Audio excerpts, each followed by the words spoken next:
This is Paranormal Short Session by Keith Evans. Paranormal Short Session 4 by Keith Evans at the Chestnut Street Cemetery in Apalachicola, Florida.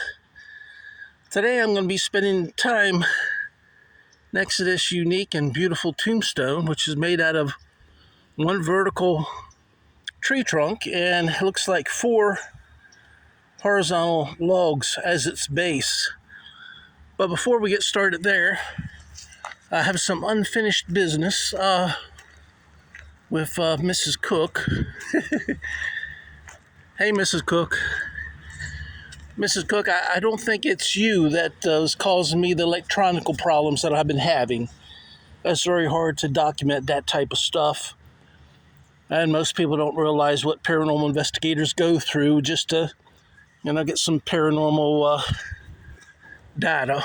So anyway, Mrs. Cook, I did not hear the Ovilus 5 or see the Ovilus 5 say your husband's name. Gosh, I'm trying to think of it. Let me go to the log and look. Yeah, it's my Ovilus 5, and yes, it has a log. Turn it on. Log is in the lower right or lower left corner. Go to the end. All right, let me see. Dan, D-A-N. So I did get the word Dan. I don't know if I can have it show up here or not. It's like 2, 4, 6 from the bottom on the second column. So I get it that your husband's name is Dan. I'm going to turn this off because, yeah, there we go. It's off. Turn it off till I need it. Save my energy. Mrs. Cook, the only thing I'm picking up on you is that at one time, your husband was buried to your left. He had a tombstone similar to yours and a footstone. Headstone, footstone. And someone either stole it or broke it and stole parts of it. But it's not here today. And he died, somehow I'm feeling that he died at least 10 years after you did. So, you died in 1871.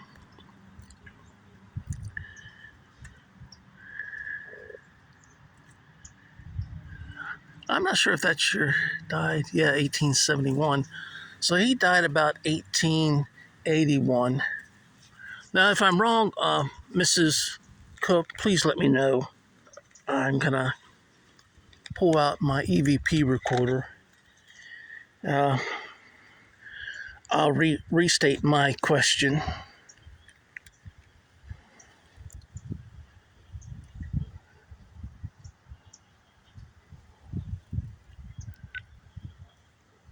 Mrs. Cook, did your husband pass away 10 years after you did? And Mrs. Cook, was he buried to your left?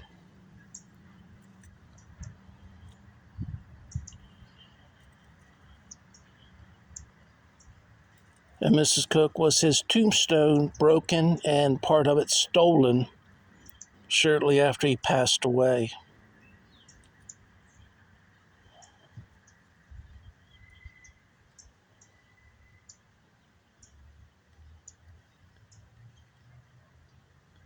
I'm sorry I didn't give you more time to answer the first question.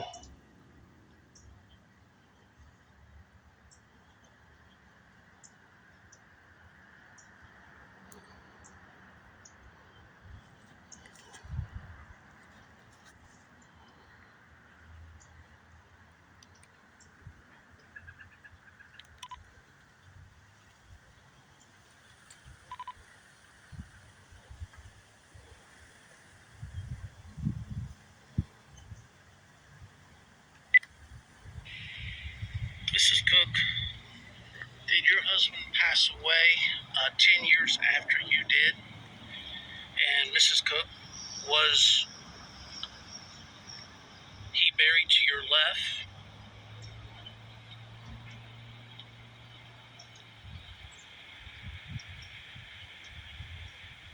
And Mrs. Cook, was his tombstone broken and part of it stolen shortly after he passed away?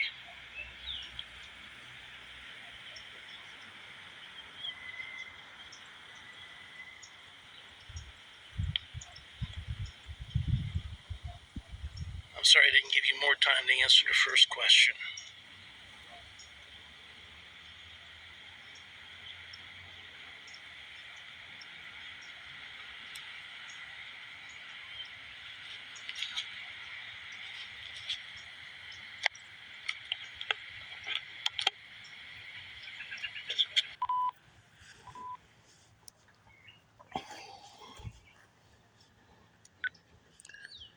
Mrs. Cook, are my empathic feelings on this 100% wrong?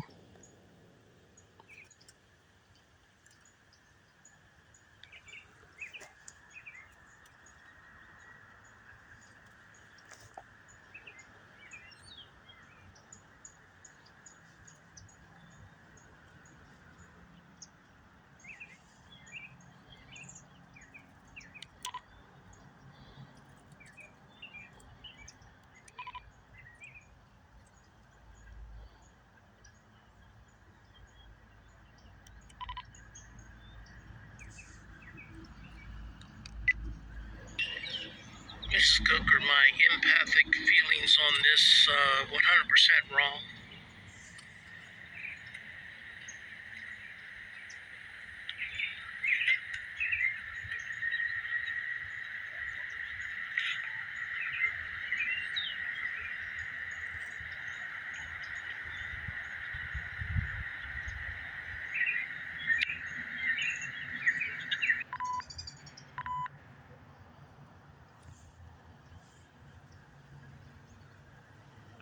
Well,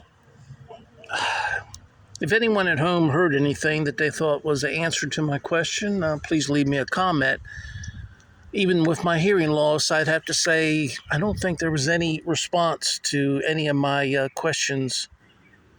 So, all right, Mrs. Cook, I appreciate you talking to me. Sorry I was wrong about the feelings I was having concerning you and your husband's situation. And hopefully you and your husband will live happily ever after in the afterlife. All right?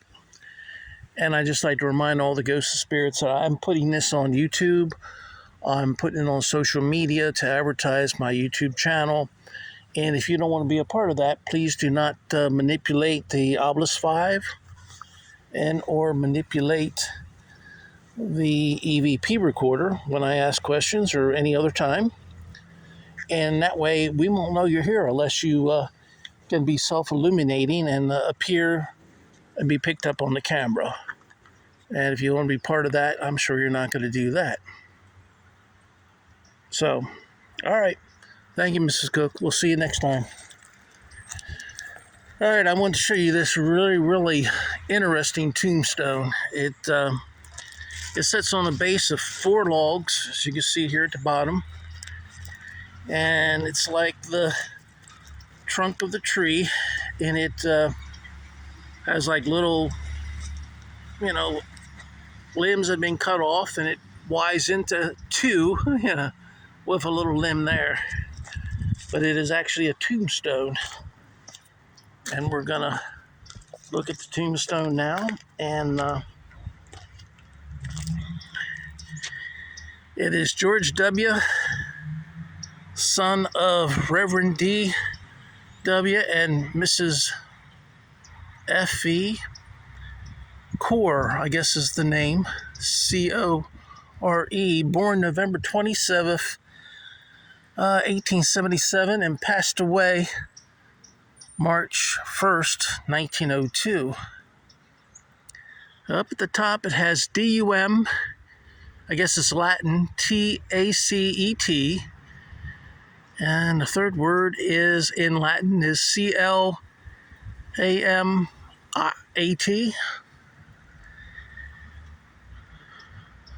Dum taxet clamat. And it's very hard to read the words around the perimeter of the upside down U or the horseshoe pointing down. You can see it right below the Y of the tree. And at the bottom it says, a life so well spent in this earth can know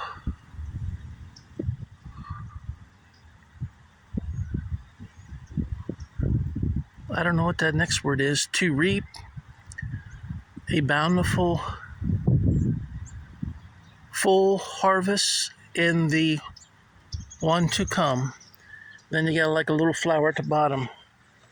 I'll step off here and show you the grave cradle. It's 3 pieces. That's pretty cool.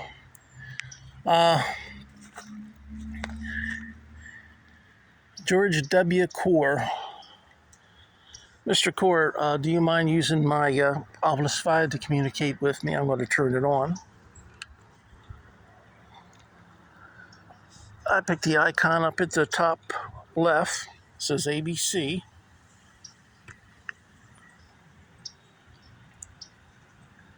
Malice. Joe. Does it say Malice? M-A-L-I-C-E and Joe, J-O. Malice Joe. I don't see any of the initials or J. George, Mr. Core, was your nickname Joe? Anyway, Joe, I don't know if you have any connection with this family or with the tombstone that I'm at, but it's nice to talk to you. Well, I don't.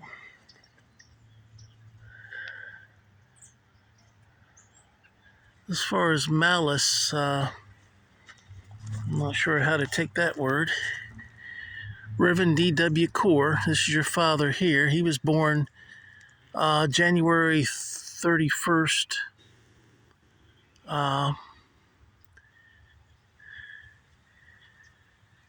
1834 and died April 25th, 1887. And there's a small one here. Herbert must have died as a child, born. Guys, I can't see. Looks like